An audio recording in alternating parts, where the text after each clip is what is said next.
Milliken. Batting third, shortstop number 8, Chance Cromer. Batting fourth, right fielder number 1, Hoyt Honey.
Here on the campus of Lebanon High School for some Ozark Conference baseball on a cloudy Tuesday afternoon. I'm Alex Boyer, alongside me, Jake Flanders. Thank you for joining us on Jacket Nation Sports. Lebanon coming into the game with a 13-3 overall record, still undefeated in Ozark Conference play. They'll put that undefeated streak on the line today against the Kickapoo Chiefs, who enter today's contest 4-13, 1-1 overall in OC play. But yesterday the Jackets, a little bit of a nightmare ending here at Ole Scott Field. Jake lost 9-8 to a really good Branson Pirates team, but Lebanon was up 7-0 in the sixth inning before a disastrous top of the sixth inning. Branson accounted for 9 runs in the top of the sixth and ended up winning the game 9-8. Jackets tried to rally in the bottom of the seventh, but to no avail. But regardless, the sun came out today in Leclerc County, and time to shake it off and play some more baseball. Yeah, Alex, I think the fact that this quick turnaround, less than 24 hours after that last game, I think that'll actually be good for the Jackets, as they didn't have much time to sit around and dwell on last night's game, Alex. They had to turn right back around and play this pivotal conference matchup moving forward. This is two of the top teams, regardless of record. The Chiefs come in with a very tough schedule, Alex, and this is going to be a huge game for the conference standings. Yeah, make no mistake about it. The 4-13 record that Kickapoo poses right now is no reflection on what kind of talent they have on this roster. As the leadoff hitter for Kickapoo, Jackson Hauser, the left-hander, will face Braden Lamontang, and we are underway with the first pitch in the dirt from Lamontang, the junior, and 1-0 to Hauser.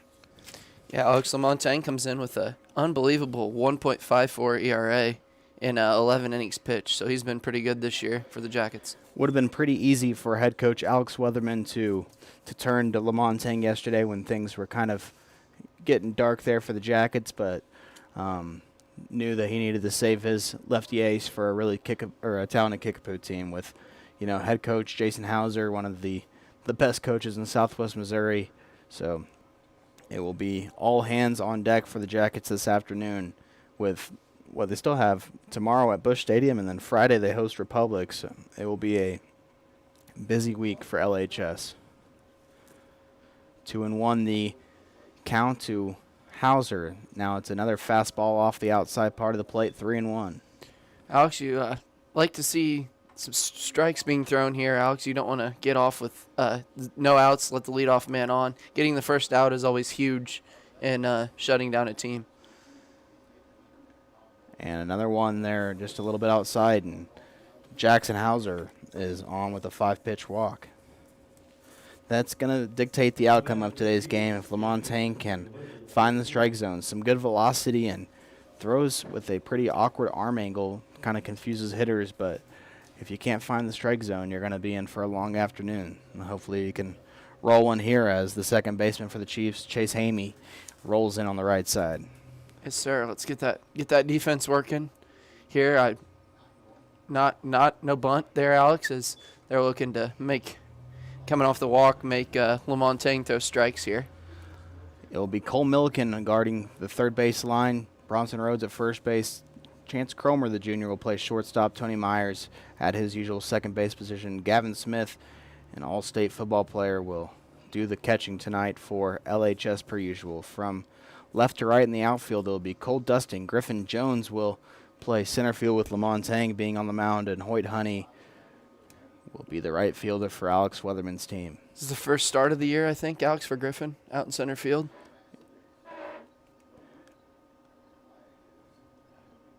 Now a 1-1 pitch, LaMontagne from the stretch. The runner was going with the pitch. Cromer attacks the ground ball, throws it over to first, and gets Hamey by a step. Nice job there by Rhodes at first to stretch out, but Hamey does a job advancing that runner to second base on the hit and run. It was a good call by the coach there to run the hit and run there, Alex. That would have been a tough play to make for a double play there, but the Jackets likely get that lead runner out. Third guy up in the inning for Kickapoo. This is the right fielder, Silas McKee.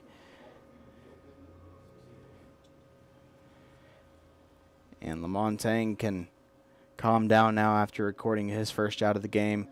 Still works from the stretch, and he delivers a 0-0 pitch to McKee, and it's bounced away there by Smith, allowing Hauser to move up to third. Yeah, Alex, the one thing LaMontagne's, he's had a great year ERA-wise, but 8 walks in those 11 innings, Alex. So you like to see them staying off the base pass, but he seems to have that clutch gene that he can turn it on if he gets himself in tight jams.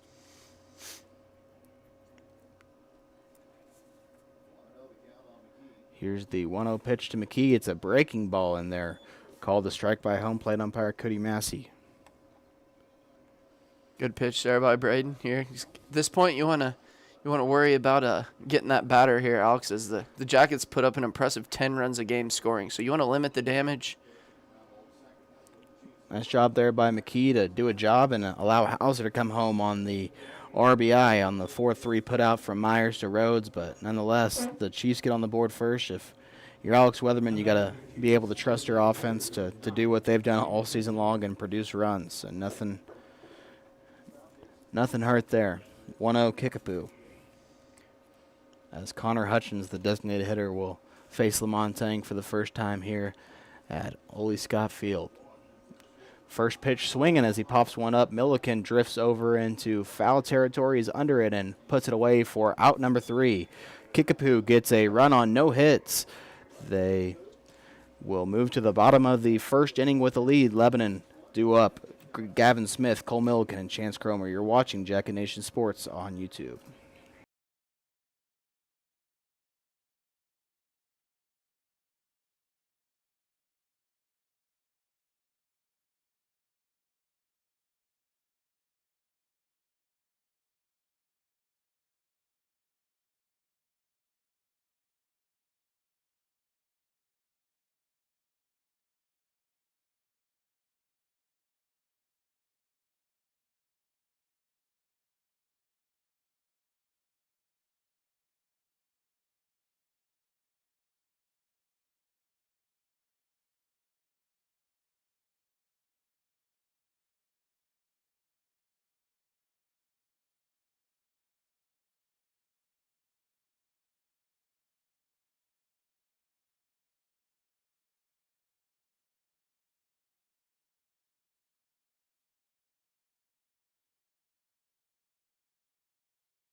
Here in the bottom of the first, Lebanon will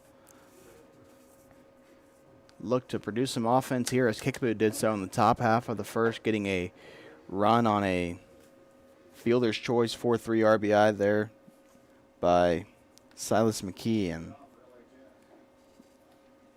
Gavin Smith in there takes ball one from the left-handed pitcher Zach Light. Yeah, Alex, interesting. See how Lebanon responds. Last night they battled very, very hard in that last inning, but the Yellow Jackets got a chance now to come out, and like I said earlier, they're 10 runs a game. That's pretty solid for 16 games into the season. So the 2-0 pitch is inside to Smith, and obviously don't want to say anything yet, but putting Gavin Smith on is almost a guarantee that he's going to end up at second base at some point. The 3-0 pitch is a fastball high, so Light not able to find his command early here as both leadoff guys reach on a walk. Lamontang walked Jackson Hauser in 5 pitches, and now Smith reaches first in just 4. Yeah, Gavin comes in batting .400, Alex, but he spreads out his he gets on base a lot of different ways.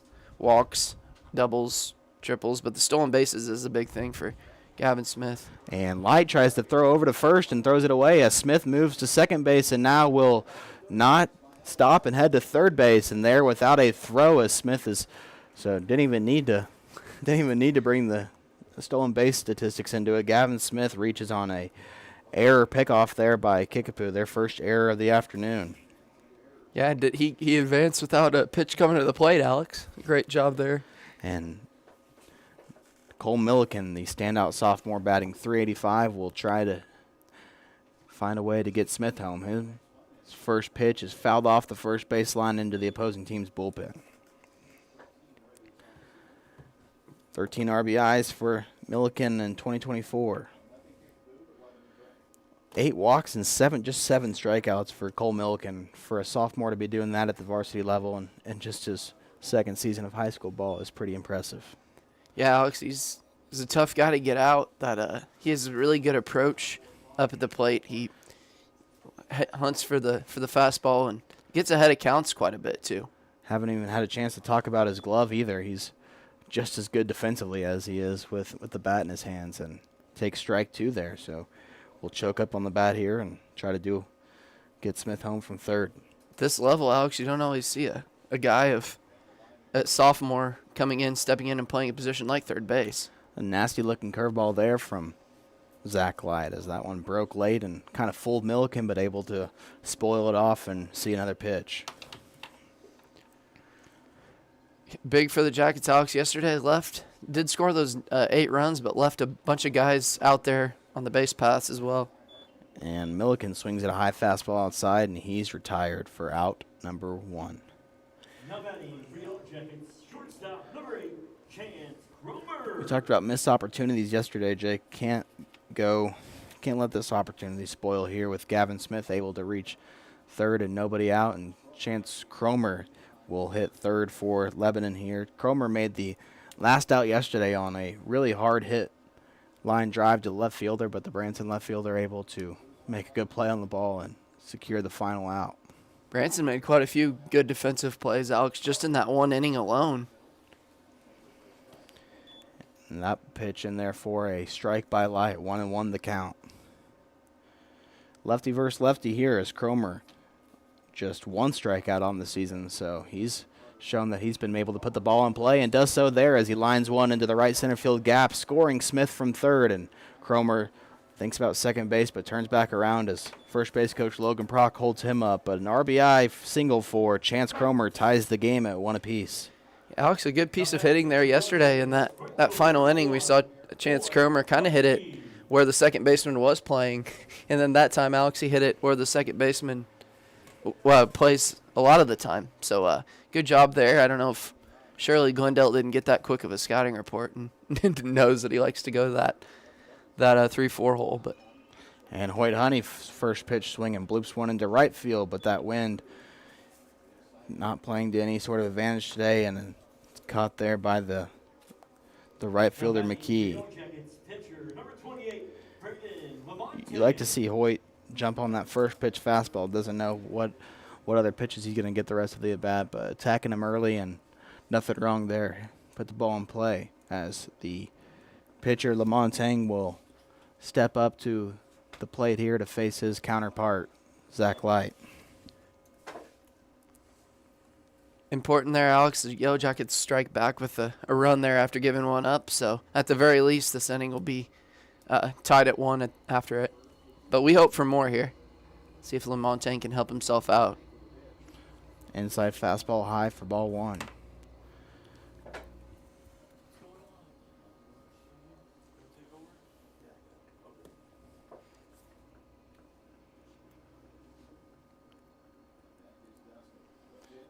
Now another fastball high. I think they're going to call a dead ball balk on Light there, so no pitch.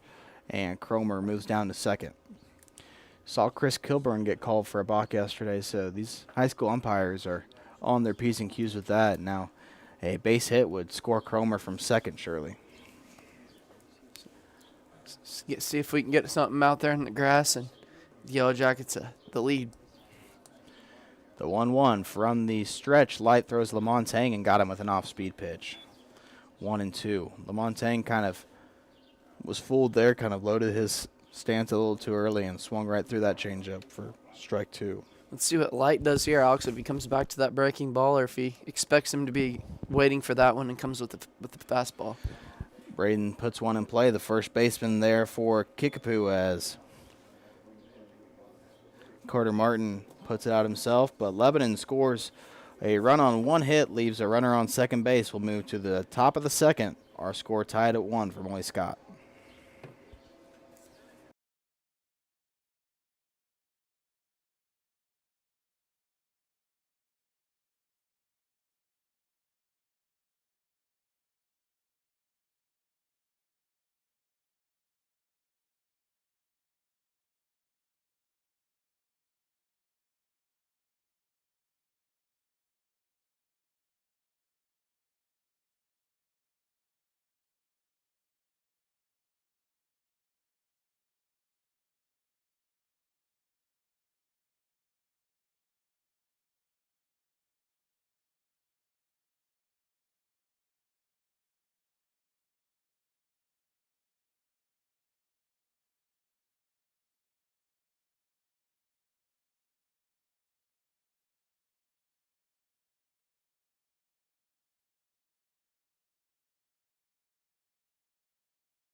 Joey Cloninger, the third baseman for Kickapoo, will start things off here in the top of the second. Both teams got a run there in their first time up, as Kickapoo able to score 1 on a RBI put out to the second baseman, and then Lebanon got a RBI single from Chance Cromer as the first pitch goes off Cloninger's foot, and he will get a free pass down to first. So tough start to the inning.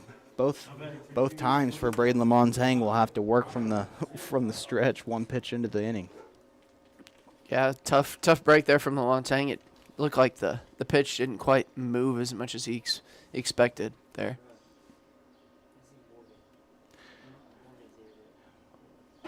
Big lead on first already for Cloninger, and might draw some interest there from the Jackets defense as Cole Milliken scrambles up as the bunt attempt is pulled back from the number 6 hitter, Rylan Smith. Interesting to take a big lead, Alex, against a left-handed pitcher. He can see every bit of that lead. He's looking right at it. I mean, he's 3 steps off the bag, I would say. Gets a good secondary jump now, too, as the bunt is put in play, but was a foul ball there. A nice call there by our home plate umpire, Cody Massey. Nice job there. Gavin, Alex might have been, he got up and got to that ball quick. He might have been able to throw him out at second there.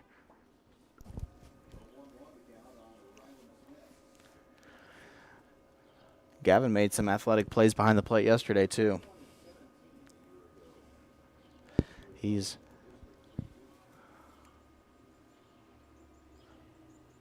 We've seen him make many athletic plays there on the football field, Alex. No doubt. Against this Kickapoo team last year. And that one is a strike but missed, and Gavin's throw is not in time. I think Smith kind of hesitated, thinking that the ball was fouled off, but nonetheless, a stolen base for Joey Cloninger. Yeah, Alex, it looked like Gavin maybe, as he was throwing the ball, maybe had to, like, double clutch on that. Like, maybe the ball wasn't quite in his grasp, ready to throw that thing. But close play there. He still almost had him out.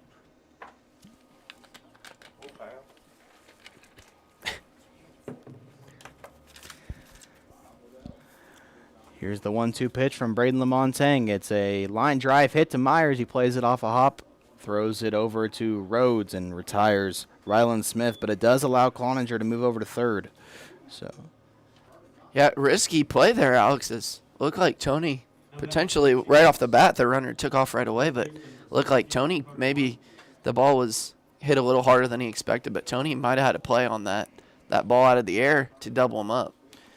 You'd be hard-pressed to find a better duo at the middle infield spots in the Ozark Conference than the job that Cromer and Myers has done. Now a squeeze attempt is on, as good job there by Lamontagne as Smith runs the runner back to third and he's out. So good defensive play there by Lamontagne to flip it with his glove to Smith. Gavin used his speed to run Cloninger back to third, and the 1-2-5 put out on the squeeze attempt. 1-2-5. Gotta love that. I think Gavin. I thought I thought Gavin was gonna actually run him down on that one there. Looked like seeing number 2 in the open field there on Friday nights, chasing him down. But last minute he tossed it over there, and you got to talk about a good play by Lamontagne there too. He glove flipped it. He didn't even get the ball into his glove. He flipped the ball out of his glove there, and he would have been dead to rights if he wouldn't have went back there. So now Lamontagne can relax and delivers a first pitch for a strike to the catcher, A.J. Ellis. 2 outs now, just a runner on first. I've never been much of a pitcher, Alex, but I don't think ever a good time to relax as a pitcher. I'm not sure. With all the pressure there. Definitely a better situation than we were in. Nice job there by Gavin to keep that one in front of him and keep Carter Martin at first base. Good to have Lebanon high school football quarterbacks coach Zach Miller join us up here in the press box, the freshman baseball coach as well. So he finally left the house after the tough Final Four game the other night for the Alabama Crimson Tide. Yeah, he's been upset at school this week about it. We've had some deep talks.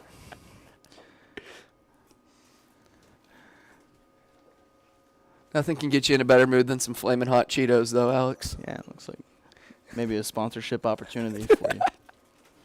The 2-1 pitch to Ellis is swung through, and nice job by Smith to keep that one in front.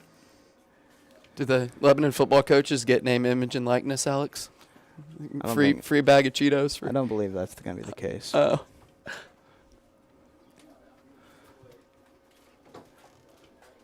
Two balls, 2 strikes, 2 outs. With Carter Martin at first getting his lead, Lamontagne steps off the back of the rubber.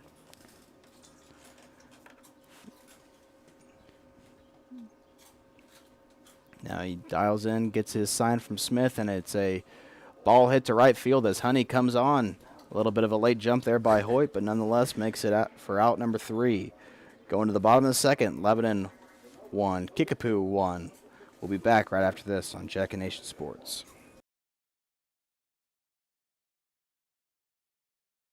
Hey, let me tell you the secret successful businesses already know.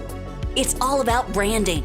Get recognized and get results. Results advertising Logo's everything you can logo, like apparel, hats, mugs, signs, and banners. Branding your business is what Results Advertising does. Getting your name out there and on anything branding your business. The secret is Results Advertising in Lebanon at resultsadv.com and 417-533-7741.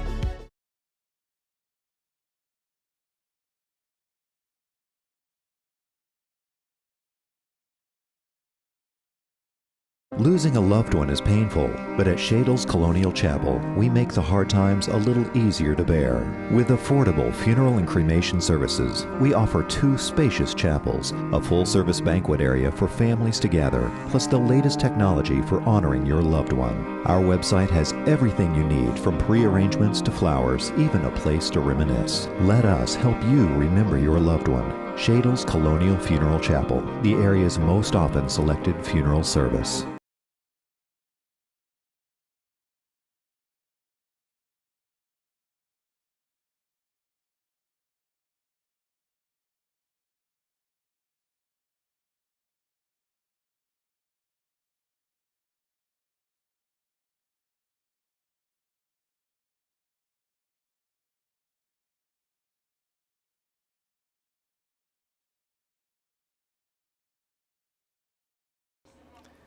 The senior pitcher, senior left fielder Cole Dustin comes into the box to lead us off in the bottom of the second. Dustin got the start yesterday against the Branson Pirates, going 5 scoreless innings, and then was on the mound yesterday during that 6-inning catastrophe to start it off. But, I mean, that's probably the biggest storyline that I take away from it, is Dustin fouls off the second pitch of the inning for strike 1. But, Cole Dustin, a guy who's done a lot to come back from a injury last year, his senior season, pitched a great game on the mound in front of this home crowd yesterday, and nothing to really show for it as Lebanon takes the loss. But you can't say enough good things about the job that number 16 did yesterday for the Black and Gold. Yeah, Alex, he had him without a hit for a while, for a lot of the first half of that game too. But tough one, but he's got, like I said, an opportunity to come back and bounce back. And now he pops one up as Light calls off his infield and catches that one for out 1. Good job there. Normally the pitcher doesn't take that, Alex. Yeah. The higher number is supposed to take that in terms of fielding the that's what I was always taught. So nice play there. Must be comfortable fielding his position. And now the DH, Josh Ziegenbein, will come try his chance here at the lefty Zach Light. First pitch in there for a strike. On the year, Ziegenbein hitting .359 with an OPS of .776. Another fastball at the knees for strike 2, so Ziegenbein quickly behind. 0-2 will have to battle here. Here's the pitch. Working quick is Zach Light, and he kind of throws a waste pitch up above Ziegenbein's numbers for ball 1. Lebanon will be on the road tomorrow to St. Louis as they face Springfield Southeast from Illinois at Busch Stadium. That game will be set to begin an hour, I believe, after the Cardinals and Phillies play at 12:15. So we'll have that game broadcasted here on our Jacket Nation Sports YouTube page, and what an opportunity it will be for these guys to be able to play a game at a major league stadium as Ziegenbein ropes one into the right center field gap, and he's on his horse heading for 2, and a stand-up double for the senior Josh Ziegenbein with 1 out. Big hit there by Zig. Nice job there by Zig. He Alex hustled, but the second baseman I don't think was expecting the throw to get all the way there, and that was quite the throw there by the center fielder as well. Ziegenbein fell behind in that count, 0-2. We talked about how he had a battle. He choked up, put a ball in play that on a pitch that he liked, and drove it right into that right center field gap. And no wind helping him today. That was just all pure power from the designated hitter Josh Ziegenbein as Tony Myers, the second baseman, takes ball 1. The second hit today, Alex, where the shift kind of hitting against the shift, Is the center fielder? I don't know I haven't noticed if he's always been playing on that left side out there, closer to left field. He is shifted over towards the left center field gap now, so Myers has a chance if he can poke one over the second baseman's head to do some real damage, and it's a strike at his knees to even the count at 1-1. I'd venture to say, Alex, if Myers puts the ball in the same spot, he might end up being on third base with his speed. And here's the pitch from Light to Myers. It's high for ball 2. Light seeming to having some trouble on the mound with his footing as he's kind of digging into the mound here at Ole Scott. Kickapoo 1, Lebanon 1 here in the bottom of the second. Is Josh Sigenbein on second after a double as Myers fouls that one back to the screen, 2-2. Ooh, good contact there from Tony. He was ready for it. I think he sensed the pitcher really needing to throw a strike in that count. Myers hitting just .270 this year, 10 at-bats, or 10 hits and 37 at-bats. He has a chance to poke one here into the outfield grass and do some damage. The 2-2 pitch is a curveball that didn't really break, and it's a full count now. He has drawn a team-leading 13 walks, though, Alex, so that helps the on-base percentage quite a bit. Him and Gavin Smith, really good at working counts. So here's the payoff pitch to Tony Myers. It's a fastball that he spoils as he sends that one over the concession stand down the first base line. And concession stand's closed today at Ole Scott, which is always upsetting to hear. Yeah, conference game tonight, Alex. I guess we couldn't find anyone to put in the concession stand. Maybe we should send some of our crew up here to the concession stand. We got a big crew in the press box tonight. And the 3-2 pitch, Myers looks at it for strike 3. Myers disagreed with the call, but a low strike is the official ruling on that one, and Myers will head to the dugout. 2 outs now for the Jackets as the number 9 hitter, Bronson Rhodes, will try to rally the Jackets with 2 outs. We've seen Bronson Rhodes with power this year, Alex, as he was the only Yellow Jacket on the season with a home run. I think head coach Alex Weatherman would trade the runs that the Jackets are getting for the power, and you can live and die by power sometimes, but the Jackets are more of a gap-to-gap team, solid contact and get on base, steal bases, and use the small ball to their advantage, as the 1-0 is a fastball high and inside for ball number 2. Back to our Busch Stadium broadcast tomorrow. It'll be a good experience for these high school guys to get to go, don the fields that the great Cardinal greats have played on for many years, and just a great opportunity for these guys to get to play an out-of-state team, a team that they're unfamiliar with. Should be an exciting atmosphere. Yeah, for sure. I'm sure the Lebanon crowd it'd be tough during the middle of a work week, but I'm sure that these parents will come show out for them, and getting to see some stars of the game as well. Bryce Harper, Trey Turner, and you got the Cardinals stars who are not performing up to standards here so far this year. But 3-0 is a take there from Rhodes for strike 1. 1 run, no hits, 1 error for Kickapoo. 1 run, 2 hits, no errors for Lebanon here as the Jackets try to get a runner home from second base, and it's a ball taken high to Rhodes, and it's first and second now. 2 out walks are killers. Jake, will see if Gavin Smith back to the top of the order can deal some damage. Yes, sir. Alex, I had a misprint in my little lineup here. I didn't think about Griffin Jones playing center field and not batting. Oh, yeah. That's an unusual thing to happen. Not quite in high school baseball, but in every other level, you don't see that every day. Fastball high to Smith is ball 1. Gavin, go ahead. Oh, if nothing else, Alex, the Jackets working the counts strong, and in high school baseball, the pitch count is a huge deal. So Jackets trying to do some rallying with 2 outs. Smith swings through a fastball for strike 1. Cole Dustin started the inning with a pop out to the pitcher, Zach Light. Josh Ziegenbein followed him up with a double.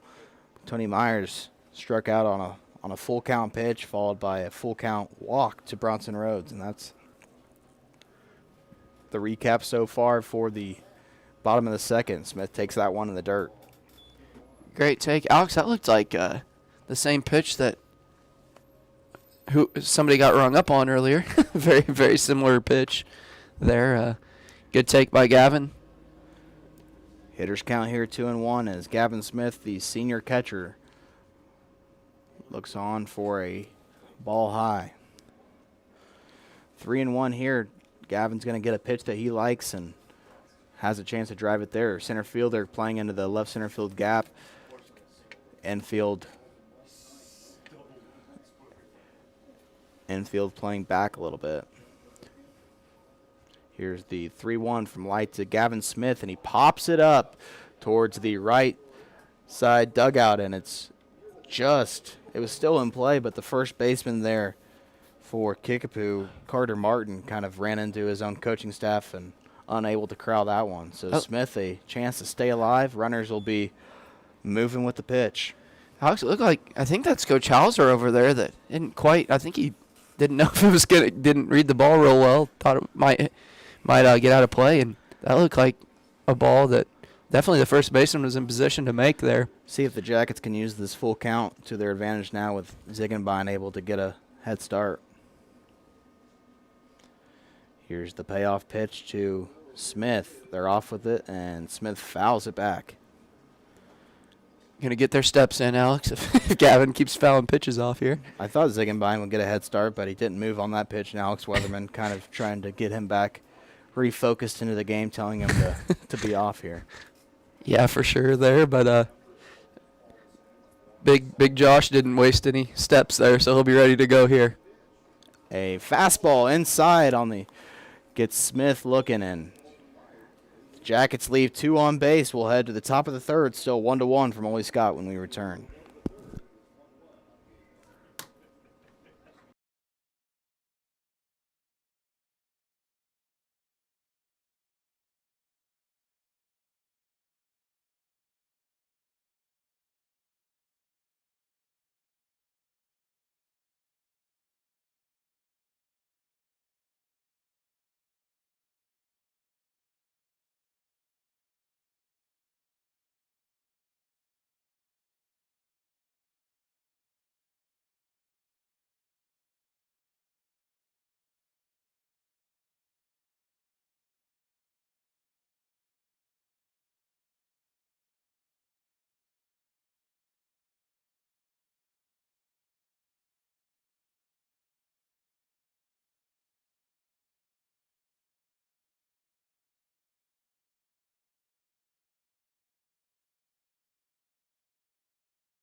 Nine-hole hitter Garrett Stanley comes in for Kickapoo as he faces Lamontang, the left-handed pitcher for LHS. Ball 1 in the dirt. 24 pitches in the first 2 frames for Braden Lamontang, so he's right on that 10 pitch per inning pace that we like to talk about, Alex. left fielder for Kickapoo, up 1-0 in the count, swings at a curveball there. Looked like that might hit him, Alex, there on that one. Good pitch. See if Lamontagne can start innings better than he has the last two. He walked the leadoff man in the first and hit the guy in the second, as that throw is wide from Milliken, but good job there by Rhodes to come off the bag and retire Stanley for out one. That's a good play there, Alex. Big hop there. Milliken made the play and threw the ball a little wide at first, but he got it over there quick enough to where Rhodes could apply the tag. The infield here at Ole Scott has some rough patches to it, and I think it hit perfectly and kind of caught Milliken off guard. I believe we're back to the top of the order, Alex. Jackson Hauser, the leadoff man for Kickapoo. He walked his first time, came around to score on a ground out to the second baseman by Silas McKee. Yeah, they executed a pretty well hit and run there, Alex. Hauser's very fast on the base paths. This one is crushed into the right center field gap on his horse is Honey, and able to put that one in his glove for out number 2. Thought that one was gonna get down. Alex, like we like to say during football season, basketball season a little bit too, Hoyt is definitely cooking out there in the outfield so far. Did well to read that one off the bat of Hauser and corral for out number 2 as the second baseman Chase Hamey for the Chiefs comes up to bat with 2 outs. Lamontagne cruising this half inning as Hamey tries to lay down a late bunt and fouls it behind Smith for strike 1. Lamontagne doing a good job this inning of getting ahead in the count, Alex. I was kind of a little bit of the struggle there in those first 2 innings, causing him to throw a few more pitches than Coach Weatherman would probably like. That one, nice play by Lamontagne behind the back, and corrals it, throws it over to Rhodes, and a 1-2-3 inning for the junior southpaw Braden Lamontagne. We'll head to the bottom of the third. Our score, Kickapoo 1, Lebanon 1. You're watching Jacket Nation Sports on YouTube.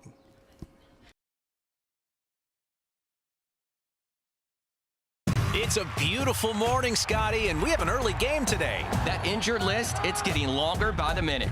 Not to mention, there's apparently a nasty virus sweeping through the locker room. Yeah, but these players, they're in good hands. All of them need to feel their best this season, Scotty. Yes, they do, Jack, because this team is on track to win it all this year. Every day, Mercy's team is ready to take care of yours, bringing you the care you need now. Find out all the ways to access Mercy at mercynow.net.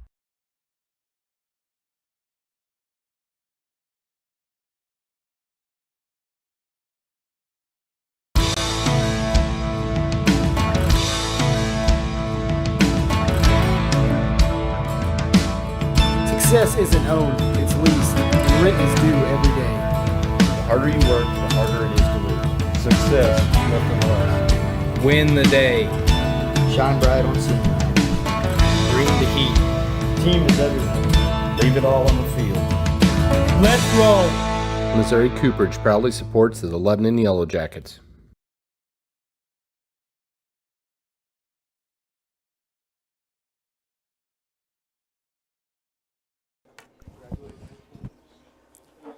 So the Chiefs without a hit through the first 3 innings, but still a 1-1 ball game here as Lebanon with 2 hits, and Cole Milliken, who struck out his first time up, will start us off here in the bottom of the third. Fastball a little bit high, but called a strike. Get a little bit high there on the pitch, but either way, the Yellow Jackets continuing to have a nice approach of making him throw pitches and not chasing anything.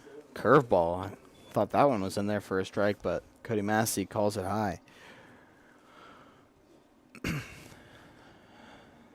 A 1-1 count to the sophomore third baseman Milliken. A line drive, nice snag there as Ryland Smith, a leaping grab, and nothing you can do there for Cole Milliken. Put a good barrel on it, but better play there by Ryland Smith.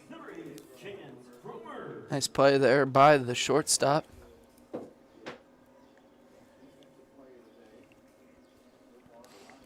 And Ryland Smith almost playing in the grass, so any line drive is going to have to get up in the air quick as Cromer swings and misses on that curveball.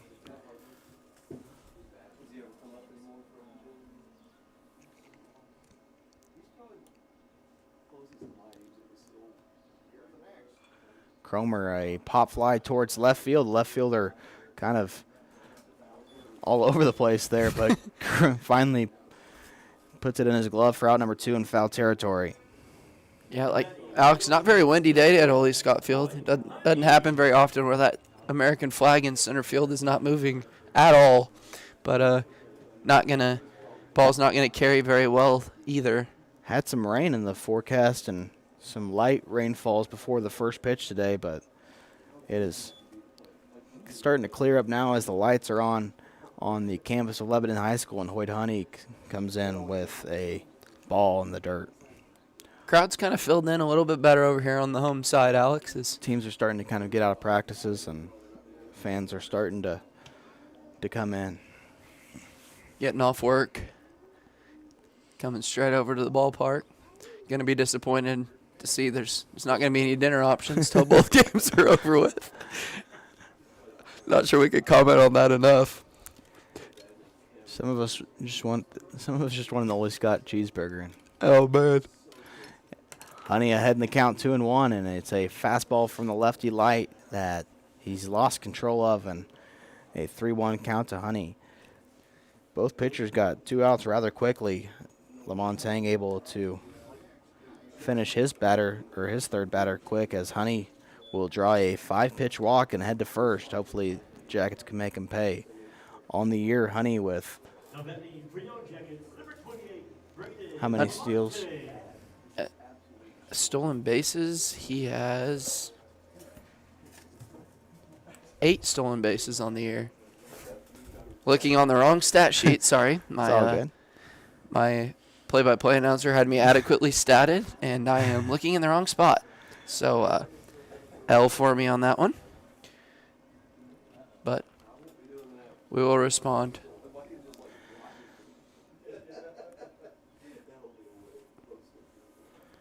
Looks like maybe our assistant coach over here, Alex, is Lamontagne hits one on the barrel to right field. The right fielder backing up a couple of steps and catching that one just before the warning track. But Lamontagne puts a good barrel on it. We head to the top of the 4th, still tied 1-1. You're watching Jacket Nation Sports on YouTube.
top of the 4th inning. Leading off for the Chiefs will be the right fielder Silas McKee, who had the RBI on a ground ball to second base. Lamontagne back to work. 31 pitches so far for Lamontagne. And the 32nd is a ball to start the inning.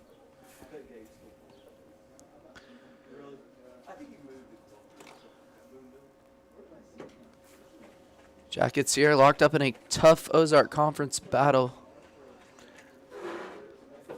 It's going to probably be the last time that, barring any post-district baseball, that the O Jackets and they're both going COC. They're both COC. Chiefs playing the OC. That's what I was getting at. The last OC matchup for these two teams. It's true. Kind of reality starting to set in there during the basketball season as Cromer takes it on a couple hops, throws it over to Rhodes, and retires McKee, no problem, for out 1. Alex, a tough result of an at-bat there is the Chiefs' Silas Massey took a couple of good balls, Silas McKee there, and then kind of chased one, and LaMontagne got an out after falling behind. But once again, we never can stress the importance too much of getting that first out, and LaMontagne gets the first out. Now, looks like Cannon Hutchins, the DH, will step in. Takes a strike from LaMontagne. Montagne's got that breaking ball working today. It's kind of his bread and butter pitch.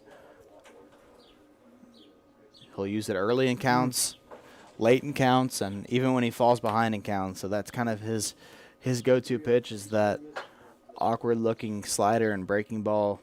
It's able to record a lot of outs with it. Yeah, Alex, it's tough to as a batter when you know a pitcher likes that curveball, because if you go up there expecting the curveball and you get the fastball, you're not going to catch up to that one. That's right. Here's the 0-2 pitch. LaMontagne going with the heat there, but puts his catcher in the other batter's box as he is ball one. You like to see Gavin going and getting that one, although, Alex, he didn't quite have to with nobody on base there.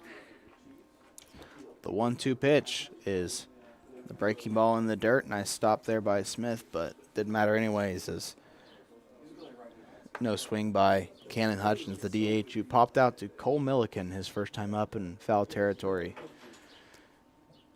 2-2 here, Alex. LaMontagne has been ahead of this batter since 0-2, and now he has to come back to finish him off here. That one almost hit Hutchins, but he swung at it and fouled it to the LHS pitching coach, Isaac Arthur, who made a good play on the ball. Coach fielding his position really well there, Alex. You don't see too often, Alex, our pitching coach actually on the near the on-deck circle calling the pitches. They stand close. Is that all you normally happen? I think Isaac Arthur likes to be far away from people when his pitchers are at work. The 2-2 pitch from LaMontagne is a fastball that he kind of lost control of, and after an 0-2 count, it's full now. Big pitch here in this game, Alex. Top of the fourth inning. 3-2 count here for LaMontagne.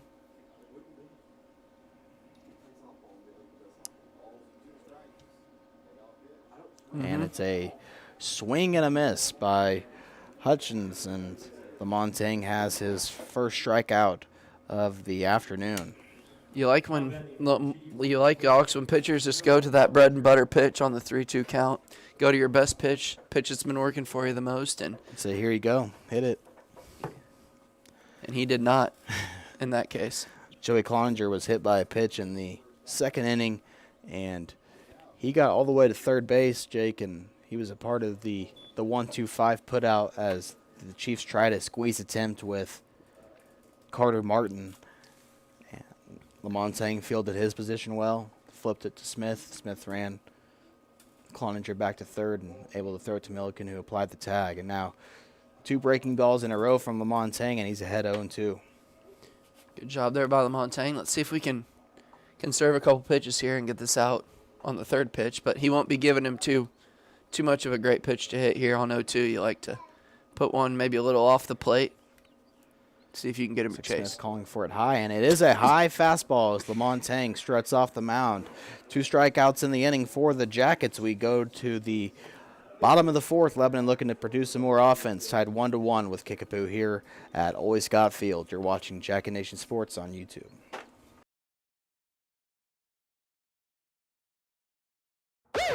Here at Jonesy's Travel Center, we're more than just a pit stop. We're a destination.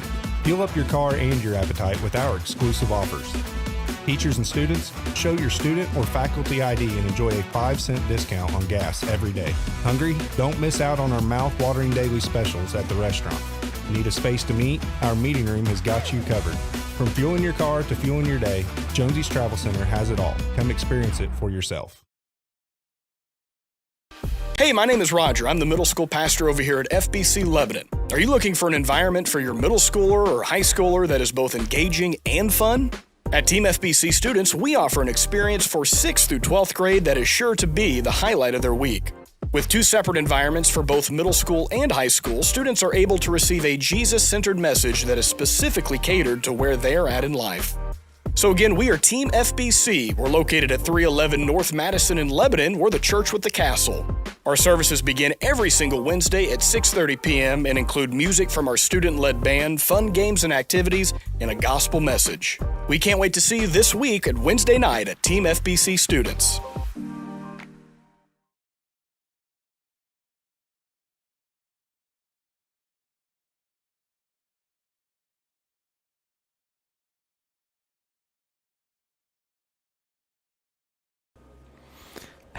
Cole Dustin into the batter's box as he swings at the first pitch off to the left side, and 2 bounces and 3 bounces. Avoided all the cars there on that one. Good job, Cole. As he knew what he was doing. The baseball players usually all park over in that direction. Alex, he might have owed somebody some money for a car. Fix a dent in their car. The 1-1 pitch from Zach Light on the way. The windup and the delivery is a fastball. Nice play there by Martin. He flips it on to Light and gets Dustin by a half step. Would have been probably easier for Martin just to take that himself, but flipped it and doesn't matter. Got the out anyways. Nice play there, Alex. I was kind of shaded by this part of the press box. I didn't get my head around quick enough. I think I looked down to mark it down and thought it was just going to be an easy play. And I guess it was closer than it looked. The Chiefs got somebody warming in the bullpen. Looks like the DH, Cannon Hutchins, is warming up there in the pen. First pitch from Light to Ziegenbein is a strike, of course. Josh Ziegenbein, one of Lebanon's 2 hits today, put a double into the right center field gap in inning number 2. Now Ziegenbein goes around and Cody Massey calls a strike 2. Speaking of legends, Alex, the legends just continue to show up to the press box. Austin Knight now joining us in the press box. The 0-2 pitch to Ziegenbein. He got out of the way of that off-speed pitch. Former Missouri State legend and class of 2014 Lebanon High School baseball player Austin Knight. The 1-2 pitch from Light to Ziegenbein is a high fastball as Ziggy swung through that one, and Light has retired the first 2 batters here in the bottom of the 4th. That'll bring up Myers, Alex. Tony Myers coming up to the plate. Myers was a strikeout victim looking his first time up in the 2nd inning. Light starting to settle in here at Ole Scott, has retired the last 5 out of the last 6 Jackets with no problem. He had the 2-out walk to Honey in inning number 3.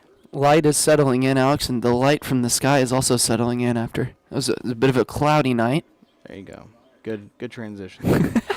I don't know how good that was, or if that was more of a dad-style joke there, but nonetheless. Light ahead on Myers, 0-2 from the wind-up the pitch. It's a curveball, another strikeout looking for Tony Myers. So Light strikes out 2 batters in that inning. We go to the top of the 5th, still tied 1-1.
The left-handed pitcher, Braden Lamontagne, serves up a first pitch single as Rylan Smith, the shortstop, who made an outstanding defensive play, starts inning number 5 with a base hit to left field. Yeah, Alex, Lebanon shortstop Chance Cromer doesn't quite play as deep as the shortstop for Kickapoo does, and that hurt him on that play. Yeah, that one was not going to be caught regardless if Cromer was 7'5". And here's Carter Martin, the first baseman. He tried a squeeze attempt his first time up and was all for naught. As no throw from Smith as he tried to pick that one up out of the dirt, and a free base for Smith.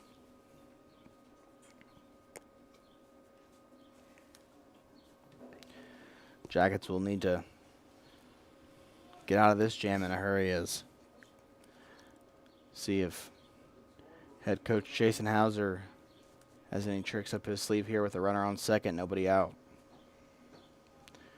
The 1-0 from Lamontagne. It's a bunt attempt. He pulled it back, but it's called a strike anyways. The Chiefs have had pretty good situational hitting so far, Alex, in this game. They've hit a couple runners over and then scored the first run of the game on a ground out. So the 1-1 pitch, nobody out from Lamontagne. It's another pulled back bunt attempt from Martin, and Lamontagne has got that off-speed pitch working really well so far here through the first 4 innings. Now Martin will have to swing away and see if Braden can maybe sneak some heat by him here. The 1-2 delivery from Lamontagne. It's a ball in the dirt, and that one gets away from Smith as Lamontagne has lost control on 2 pitches this at bat, and it's allowed Kickapoo to move up 2 bases. Nothing Smith could have done there. That ball was spiked in the dirt 5 feet before it even got to Gavin's mitt.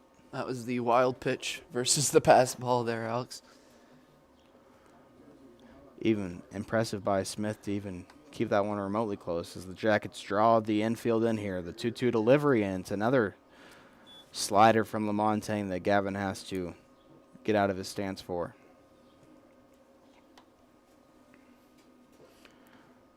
Lamontagne 3-2 pitch here, Alex. You like to made the comment earlier about going to your best pitch here on 3-2. He really needs to get this strikeout.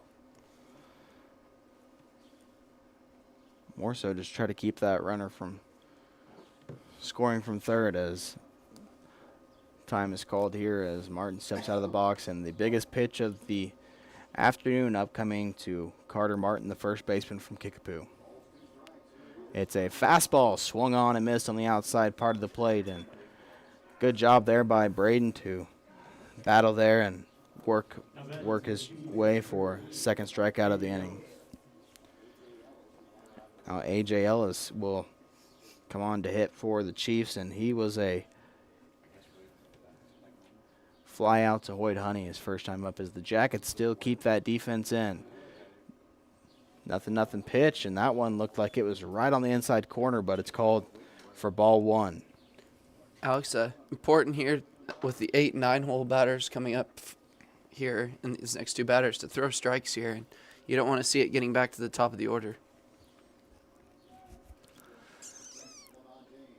Here's the 1-0 pitch, and fastball there is called a strike by home plate umpire Cody Massey.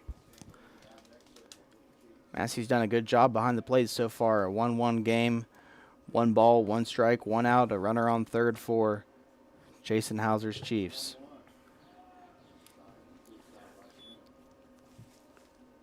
What a play block there by Gavin. Yeah, that's what I was going to say. A block to save a run there by Smith, undoubtedly.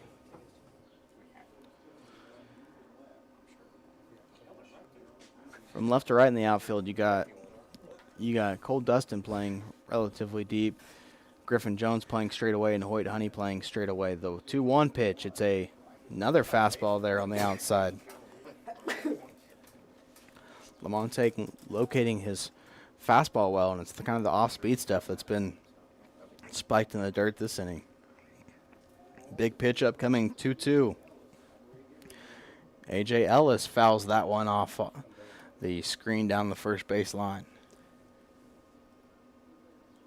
Reminds me of being up here with Dalton, the Hawkeye Pierce. He'd always give the old 2-2-2 rub shake on the 2-2 counts. Well, there's only one out, so can't do that here. Here's the 2-2 pitch. It's a breaking ball, buckled A.J. Ellis's knees, and he'll head to the dugout. Watching that one for strike 3. So Lamontang has gave up a leadoff single to Ryland Smith, allowed the runner to move up to second and third on 2 wild pitches, and then proceeded to strike out Carter Martin and A.J. Ellis with the 9-hole hitter. Garrett Stanley, the left fielder for Kickapoo, up, trying to do some damage here with 2 outs. Lamontang's first pitch is a fastball by him, and that will allow Ryland Smith to come home to score. So not a lot Gavin Smith could do there. Lamontang starting to lose some control there on the mound as 3 wild pitches allows Ryland Smith to score, and Kickapoo takes a 2-1 lead here in the top of the 5th. That's pretty unfortunate for Lamontang. He worked so hard to get back to a situation where he didn't have to force anything. And first pitch was a fastball behind Garrett Stanley and allowed the runner to come home and score. 2-0 pitch is a fastball right down the middle for strike 1. Yeah, Alex, on that wild pitch, I was hoping when it was thrown that it hit the batter, so it was dead right away. Yeah, Gavin had no chance of stopping that one. Fastball swung on and missed. Looks like Stanley's late anyways. Should have just thrown a couple heaters and give it your best shot and say, here you go. If the 9-hole hitter can hit it, so be it. All for naught now as the 2-ball, 2-strike pitch, 2 out is a ball to the screen. Long inning for the man behind the plate, Gavin Smith, who's had to get out of his stance a few times to chase balls behind him. Yeah, another 3-2 count in this game, Alex. That's kind of been what Lamontang's, whether he gets ahead or falls behind, it's working his way back to 3-2 counts.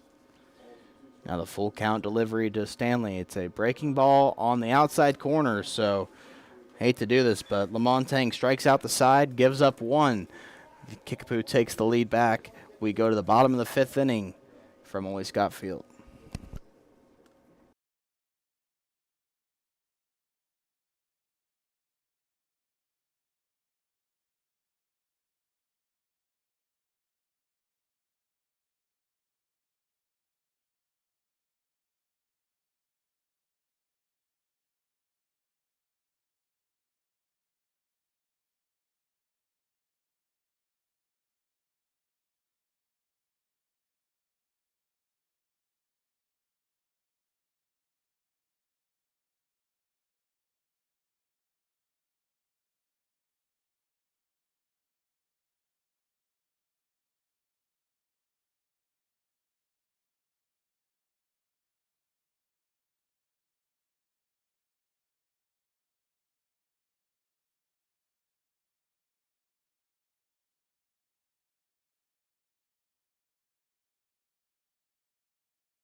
Zach Light finishes up his warm-up pitches. A.J. Ellis throws it down to second base, and Bronson Rhodes comes up to bat as Kickapoo retakes the lead here, 2-1 in the bottom of the 5th. First pitch to Bronson is low for ball 1.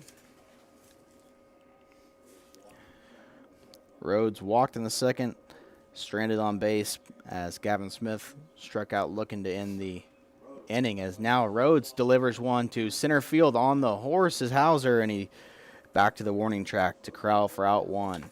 Good barrel there by Bronson, but to no avail as a loud out. Number 1 is retired by the center fielder Jackson Hauser.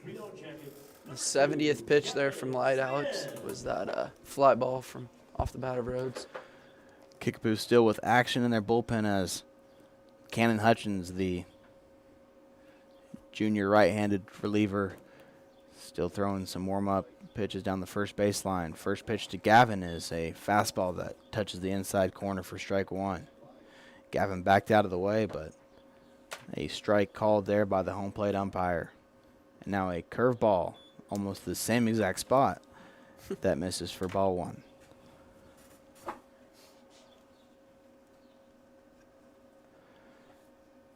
Smith walked in the first, ended up scoring on a RBI by Cromer as he grounds one down the third base line as the third baseman for Kickapoo guarding that line, not allowing Smith to get any bases. Cloninger and pushes it foul. Gavin's like that little third base line this week, Alex. Last night, an unbelievable play by Branson, third baseman, to get an out at the plate there in the 7th. Smith struck out looking in the second inning to end a rally that Lebanon had 2 runners on. Now the 2-2 pitch with 1 out from Light to Smith. It's a fastball. Spoiled that one. Back behind us here at home plate. We say this a lot, Alex, and I've heard you guys on your broadcasts. If Gavin gets on first base, it's a good chance he gets a couple bases. So that one Smith backed away from, and Kickapoo upset that they didn't get the benefit of the call. Full count now to the senior captain, Gavin Smith. Milliken on deck for Lebanon. It's a fastball ripped down the third base line and another loud out for Lebanon. That's 2 now as Rhodes had a ball lined to center field for an out, and now Gavin Smith lines out to the third baseman. You said that he likes to pull the ball hard, and Kickapoo had him played perfectly. Great play there by the third baseman. Need to get some 2-out magic going here for the Yellow Jackets. Now Light working in on Milliken with 2 outs. It's a curveball in there for, thought that one was a strike, but missed low for a ball. Milliken starts ahead in the count. Milliken stepped out of with his back foot there and swings through a fastball. Not even close. A 1-1 pitch here from the southpaw Light to Milliken. It's another fastball that Milliken fouls off. Chance Cromer on deck for LHS, but Lebanon will have to deal with the top of the Kickapoo lineup in the 6th.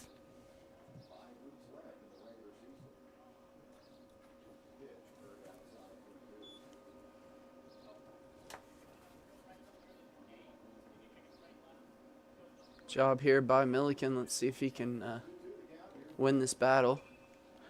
Milliken pops it up to the right side, giving chase is Martin, and it ends up just over the first base side fence. Milliken had a good at bat earlier too, Alex. He got out on a great play there earlier on in the game. Lebanon looking to keep their 3-0 Ozark Conference record alive here against the 4-13 Kickapoo Chiefs. Here's the 2-2 pitch. It's a fastball there that is called strike 3, and the catcher tags Milliken, and the Jackets go down 1-2-3. We go to the top of the 6th. Lebanon needs to play some good defense here, trailing Kickapoo 2-1.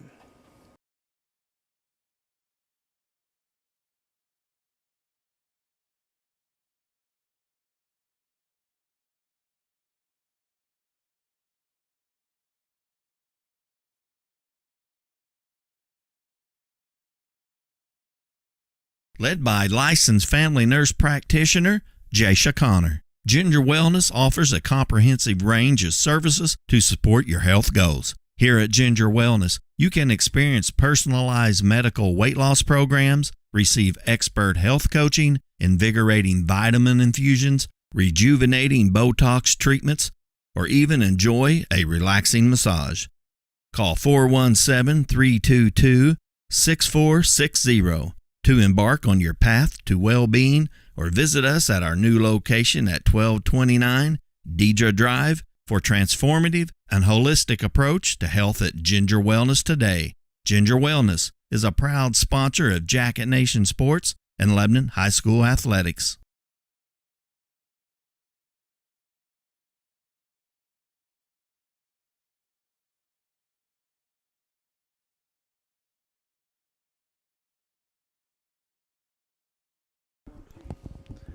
The junior Braden Lamontagne back for his 6th inning of action as Hauser tried to bunt that one late and fouled it off.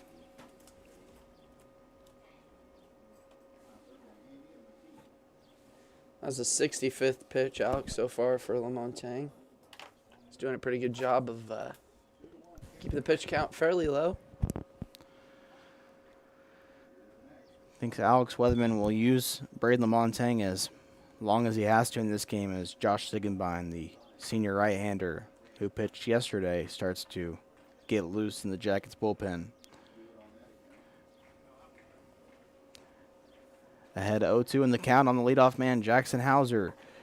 From the belt, Lamontagne, it's a fastball that he gets Hauser to swing by, and it's out number 1.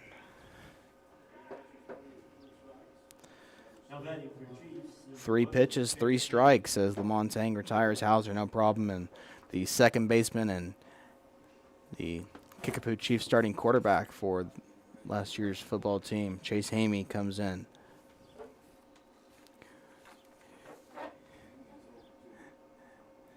Ball 1. On the gridiron, Lebanon defeated Kickapoo 31-0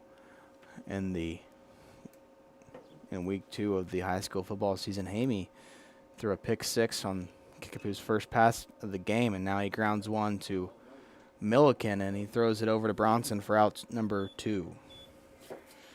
Lamontagne cruising so far through the first 2 batters. And if the Jackets end up losing this one, this will be one where it'll be frustrating, but not much you can do sometimes with loud outs. Lebanon's done a good job of putting the ball in play. Only 5 strikeouts on the afternoon. And the first pitch from Lamontagne loses his hat and held up, according to first base umpire Ben Smith.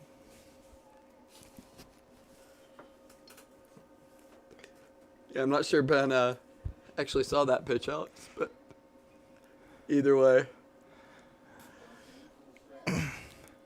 Here's the 1-0. It's a chopper. Milliken moves to his left. A couple hops, throws it over to Bronson, and that will retire Kickapoo in order. Chiefs go down 1-2-3. Lebanon looking to score some runs here in the bottom of the 6th from Willie Scott Field when we return.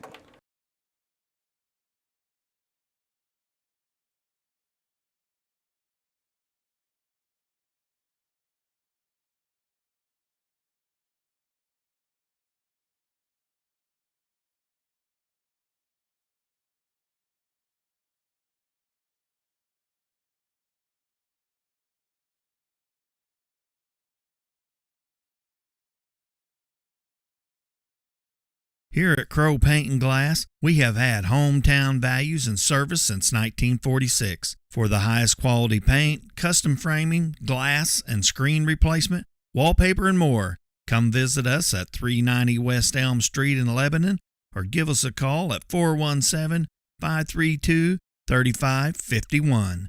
We are a proud sponsor of Lebanon High School Athletics.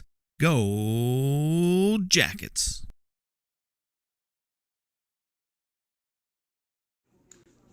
This is Steve with Night Auction Service. When things change in life, you have a choice: adapt or get passed by. For Night Auction, that change was going to online auctions.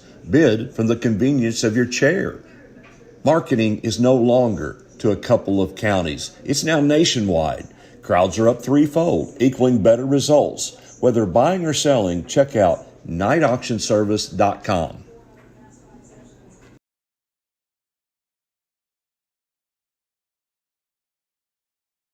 First pitch of the inning is a ground ball to the second baseman from Chance Cromer, and he's retired One pitch, one out for Light, who's on for his 6th inning of work. Now batting for Yellow Jackets, number 1, Hoyt Honey. And so Hoyt Honey comes up to bat. Like the aggressiveness there from Chance, just not able to get it past the solid Kickapoo defense, and he's retired for out number 1. First pitch to Hoyt is low at his ankles. Hoyt flat out to right field his first time up and walked his second time. So a 0 for 1 day with a walk there as he takes strike 1. Hoyt Honey has a team leading 21 hits on the season, Alex.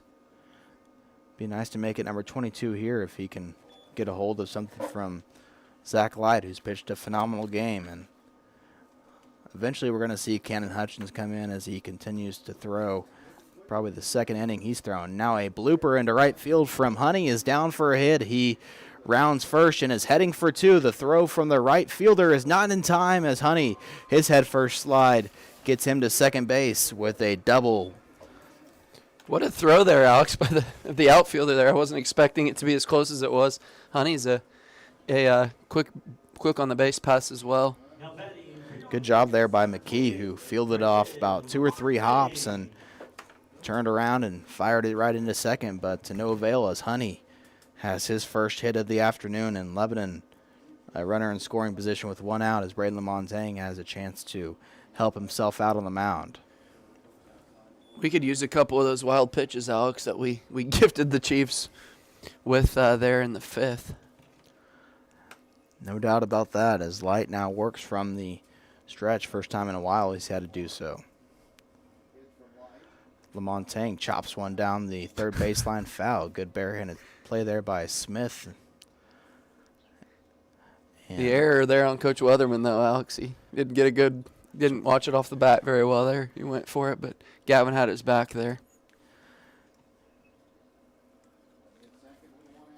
Honey gets a lead from second base. The pitch from Light to LaMontagne. He pokes it third base. Third baseman looks back. Honey throws it across the diamond, and what a scoop there by Carter Martin, who scooped that one up out of the dirt to retire LaMontagne 5-3 on the fielder's choice. Now batting for Yellow Jackets, number 16, Cole Dustin. Cole Dustin with another RBI opportunity here for Lebanon. LaMontagne is frustrated with himself right now after that. Had a chance to help himself out, but got some baseball left to be played. Needs to refocus and lock back in as the 0-0 pitch to Cole Dustin as a fastball swung on, fouled back towards the parking lot. The sound of asphalt. Roger Shearer likes the sound of asphalt from the broadcast last night. That's right. He mentioned that a few times.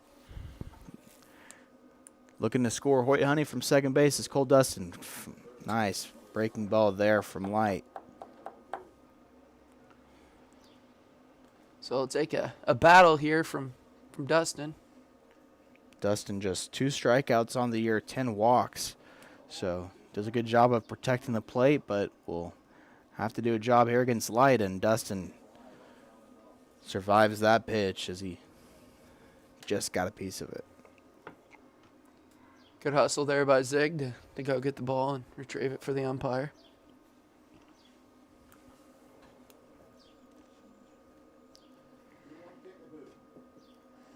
Here's the 0-2 pitch to Dustin. It's a fastball that he swings at his eyes, and Light able to get out of the jam after a 1-out double by Honey. We go to the top of the 7th. Lebanon needs to hold them and score. We'll be back right after this on Jacket Nation Sports. Whether you need a routine maintenance check or an emergency repair on a heating or cooling unit, we are available to handle all of your heating, cooling, and ventilation needs. We continually strive to exceed expectations by ensuring that each client receives the very best service. Call today at 417-532-6239 and go Jackets. If you're looking for a new home, an investment property, or to explore the area, Century 21 will help you find exactly what you're looking for. Since 1971, Century 21 Real Estate has set the standard in the real estate business. So when it comes to your home, never settle. Move with the relentless agents of the Century 21 brand on your side. Century 21 is a proud sponsor of Jacket Nation Sports and Lebanon High School Athletics.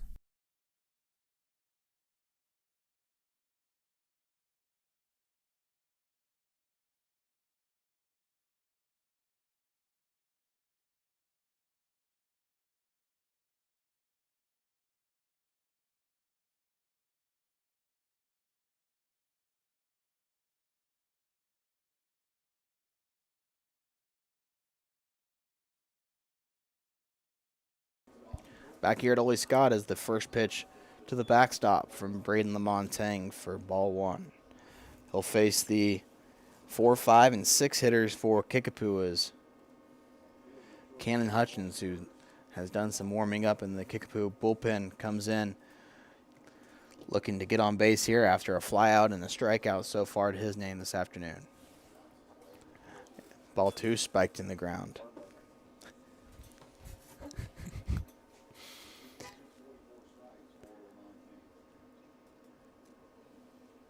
I think we need to get Coach Austin Knight on the call one of these games. I'm sure he'd have some great insight. The 2-0 pitch from Lamontang to the number 4 hitter for Kickapoo, Cannon Hutchins, is swung on, and Hutchins was trying to send that one to the tennis courts, but he fouled it off behind him. Just one hit for Kickapoo on the afternoon, and that came from Ryland Smith in the 4th inning. Other than that, it's been quite the game for Braden Lamontang, who just struggled a little bit with the command with runners on base. Now starting to lose it here, down 3-1.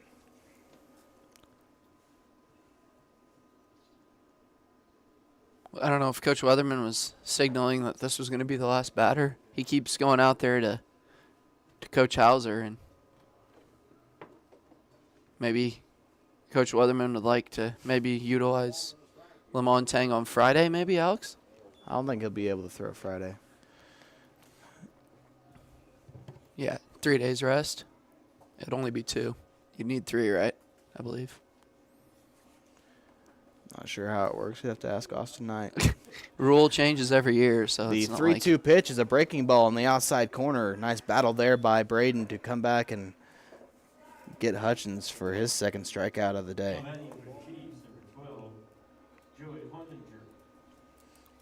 Joey Cloninger, the third baseman for Kickapoo, will try his luck. Hit by a pitch in the second inning, struck out in the third.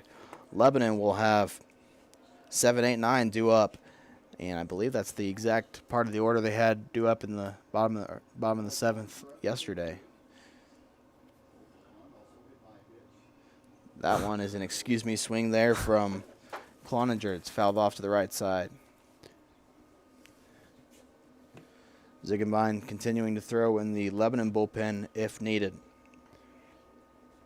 As Alex has been the case a couple times today, I was wrong about that, but maybe being the last batter. I don't know what Coach Weatherman was discussing with the Kickapoo coach, but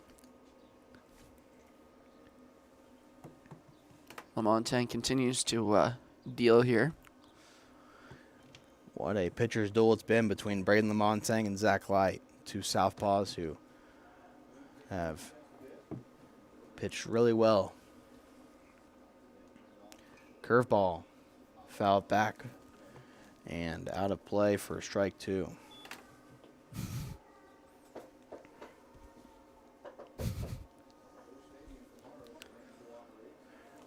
Lebanon will host Republic on Friday for their next home game, as the 1-ball, 2-strike pitch is golfed to center field, and underneath it is Griffin Jones to make the play for out number 2. Good play there by Jones, who doesn't usually play center field unless Lamontang's on the mound, and got a good read off the bat there of Cloninger and retired him for out number 2. Good job there by Lamontang. Get this start out here and get us to the dugout here with only trailing by 1.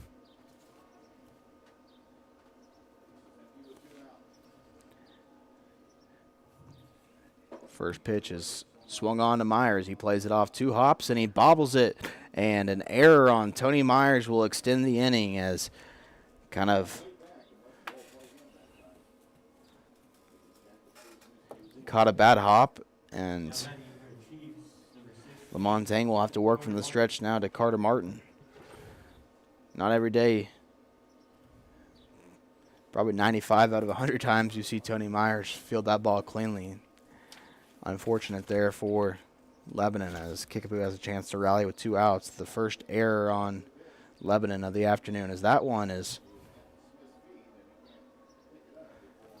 in the dirt and allows the runner to go to second there.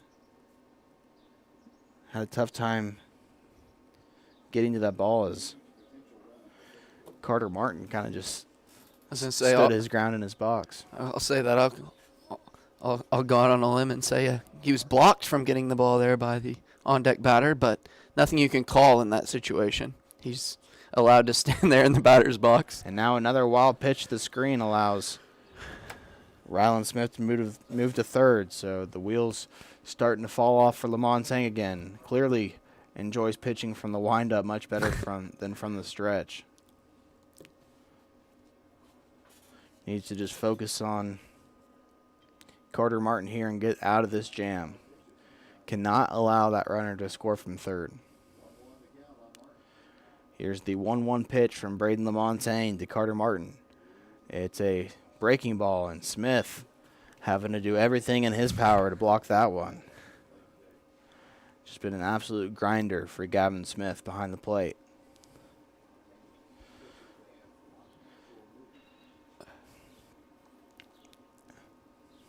One-two pitch, 2 outs, runner on third, and it's another ball that Smith keeps in front of him. Nice job there by Gavin. Just need Lamontagne to give him his best pitch here and get back to the dugout here, stranding that runner on third base. 2-ball, 2-strike, 2-out pitch from Lamontagne. It's a foul ball that Martin barely caught up with. About 3 guys over there with bats, Alex. I'm not sure all 3 of them are going to be called on to hit in this contest, but there's 3 guys over there staying loose with the bat. Kind of tried to hit it out of the air with their bats. Something you don't see every day. Another pitch is taken outside for ball 4, so actually a full count pitch there for Braden Lamontagne.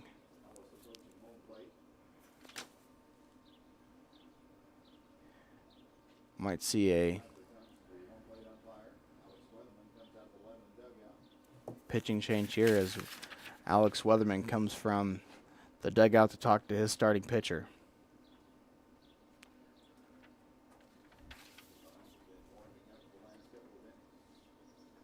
So first and third for Kickapoo here.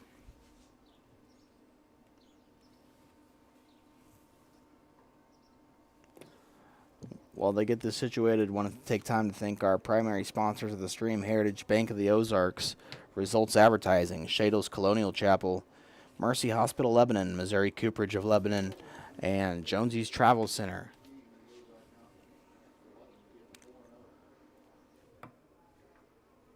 Not sure what the delay is here, but we'll take a commercial break and be back.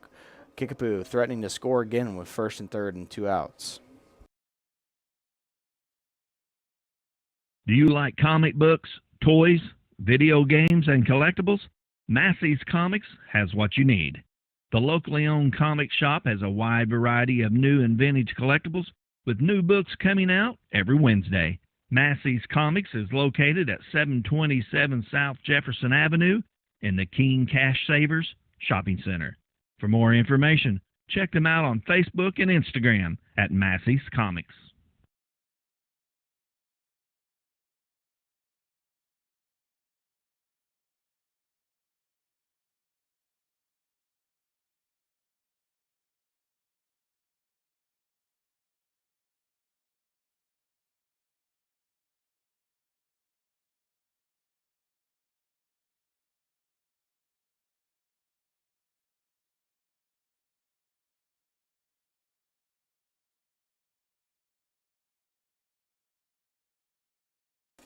First and third for Kickapoo, 2 outs, and after all the delay, it's still A.J. Ellis who will come up to hit for Kickapoo. Still only 1 hit on the afternoon for the Chiefs, as Lamontang's first pitch is a fastball that he blows by Ellis for strike 1. Assume Lebanon, if Kickapoo does try to steal second there with Carter Martin, they'll concede that bag and just worry about getting this out. Although, it looked like we could pick him off there too, Alex. That's a pretty healthy lead there over at first base. Yeah, but if you throw it over there and you throw it wild, runner comes home.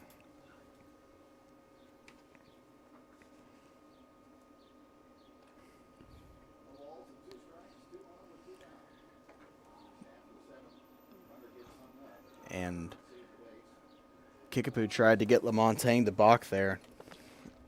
But good job by Braden to step off with his back foot and didn't flinch. So smart play there by Lamontang.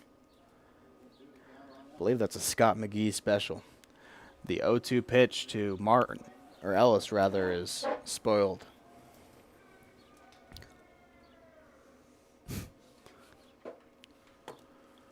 Good job of battling here from A.J. Ellis.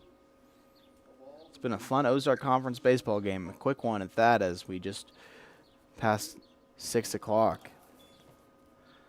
Waste pitch there by Lamontang, and it's taken for ball 1.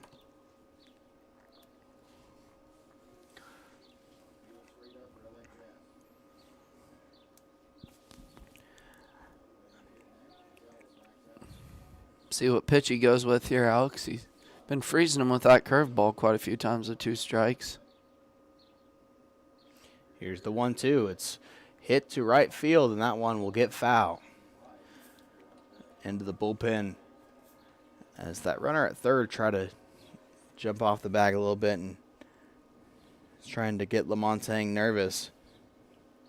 Not sure how many more pitches Braden has left today, so crucial to just go out there and get this guy.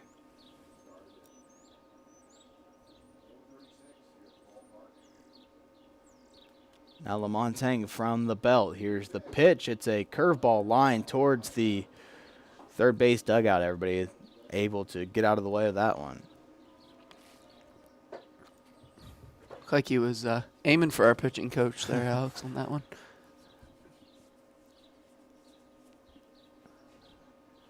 Good job here by Ellis to battle as he's fouled off 3 consecutive pitches. Biggest pitch of the game. It's a fastball up the middle for a base hit as Myers fields it, and the throw not in time. That's just an unfortunate hit there, as that ball probably had an exit velocity of 20 miles per hour, rolled right up the middle, and the 2-out error by Tony Myers comes back to haunt the Jackets as an infield single for A.J. Ellis leads to a Kickapoo insurance run. Great at-bat there by Ellis, who fouled off 3 or 4 straight pitches. Got a pitch he liked up the middle, and might be enough to do the job for Kickapoo this afternoon, the way Lebanon's had a tough time facing Zach Light.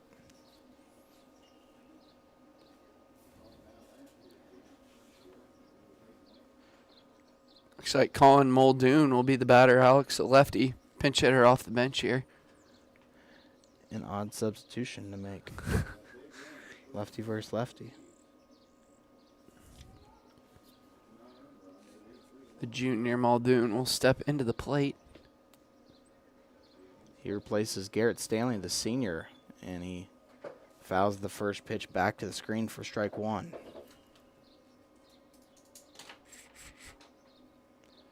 So Lamontang now with just 1 earned run against him. That one won't count towards his ERA either. This is 87th pitch there from Lamontang.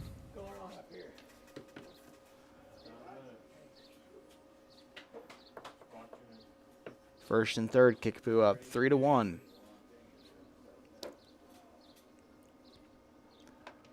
Montang works from the stretch. Here's the 1-1 pitch. Hit to left field. Dustin was playing back on the ball, now has to come in and make a diving catch. What a play there by the left fielder, Cole Dustin, to save 1, maybe 2 runs for Kickapoo. Lebanon will have to put on their rally caps as they go to the bottom of the 7th, trailing Kickapoo 3-1.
Bottom of the 7th from Ole Scott Field as the senior Josh Ziegenbein comes in, and it's a ball high to begin the bottom half of the 7th. Ziegenbein with a double in the 2nd and a strikeout in the 4th, and takes that one for strike 1 down the middle.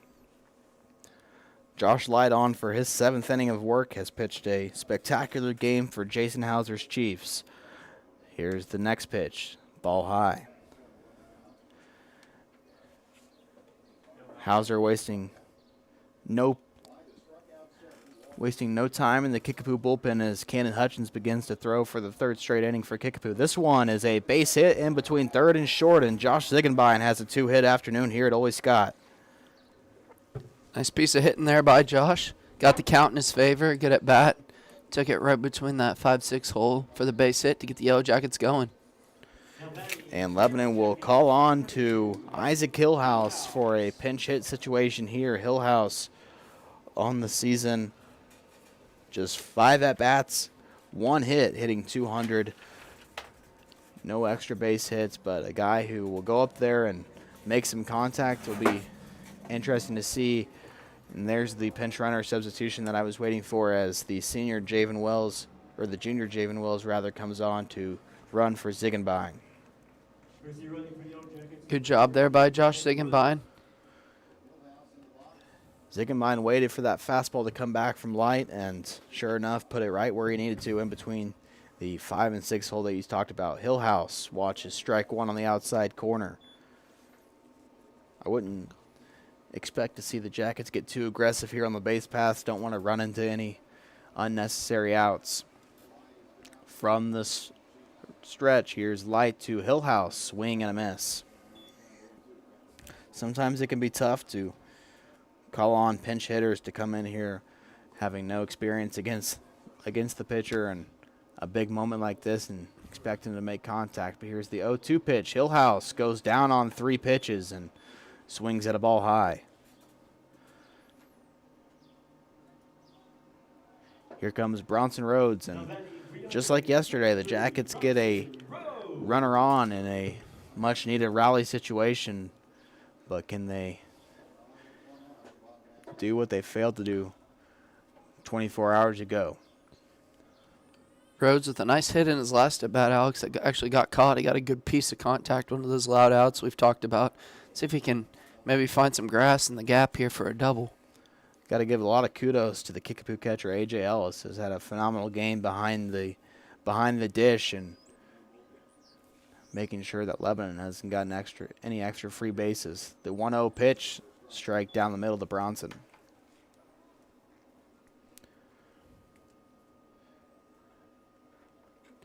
Rhodes has gap-to-gap power and has shown that he can put a ball over the fence if he's needed to be called upon here, but just trying to put the ball in play as Light delivers strike 2 to Rhodes.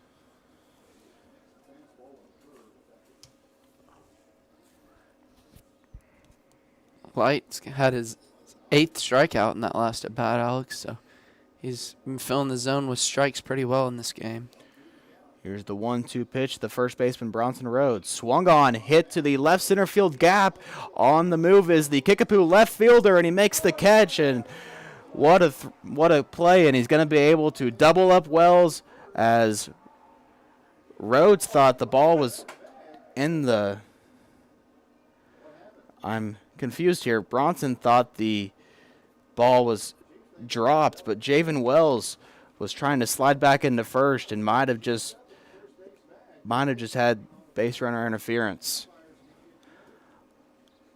I believe Rhodes crossed Wells, which would end this ball game, and it is out number 3. So a base running mistake for Lebanon 2 days in a row costs them, and Kickapoo goes on to win the game 3-1. A spectacular Ozark Conference high school baseball game comes to an end, as I thought there was a 0% chance that the left fielder Garrett Stanley would come down with that one, but an outstanding defensive play by Stanley, and what a throw into the infield to double up Wells, and that will be all she wrote from Ole Scott Field.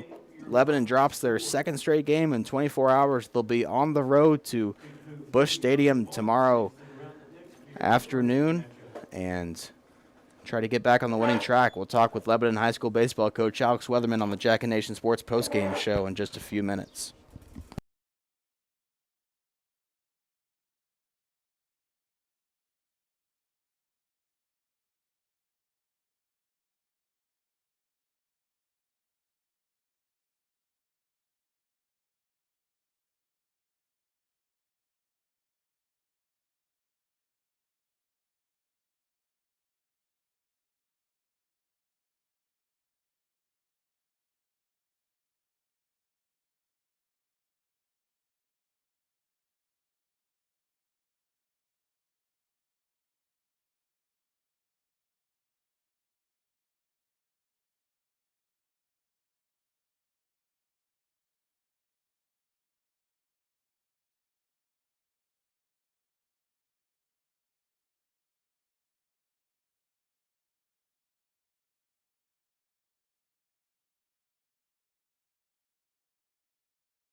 Let me tell you the secret successful businesses already know. It's all about branding. Get recognized and get results. Results advertising, logo's everything you can logo, like apparel, hats, mugs, signs, and banners. Branding your business is what results advertising does. Getting your name out there and on anything branding your business. The secret is results advertising in Lebanon at resultsadv.com and 417-533-7741.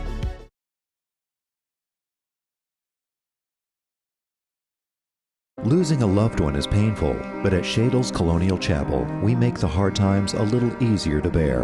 With affordable funeral and cremation services, we offer 2 spacious chapels, a full-service banquet area for families to gather, plus the latest technology for honoring your loved one. Our website has everything you need, from pre-arrangements to flowers, even a place to reminisce. Let us help you remember your loved one. Shadle's Colonial Funeral Chapel, the area's most often selected funeral service.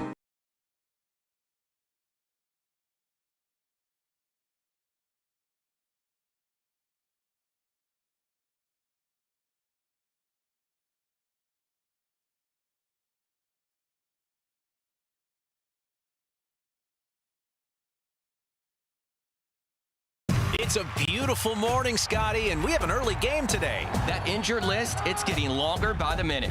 Not to mention, there's apparently a nasty virus sweeping through the locker room. Yeah, but these players, they're in good hands.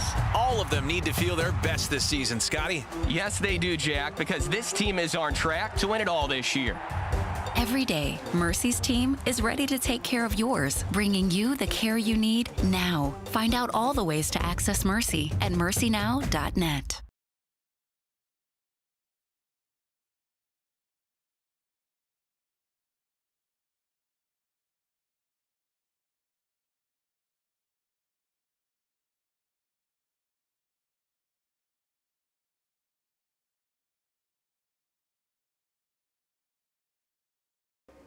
Head coach Alex Weatherman joins me on the Jack and Nation Sports postgame show. Lebanon drops their second straight game, this time to the Kickapoo Chiefs 3-1.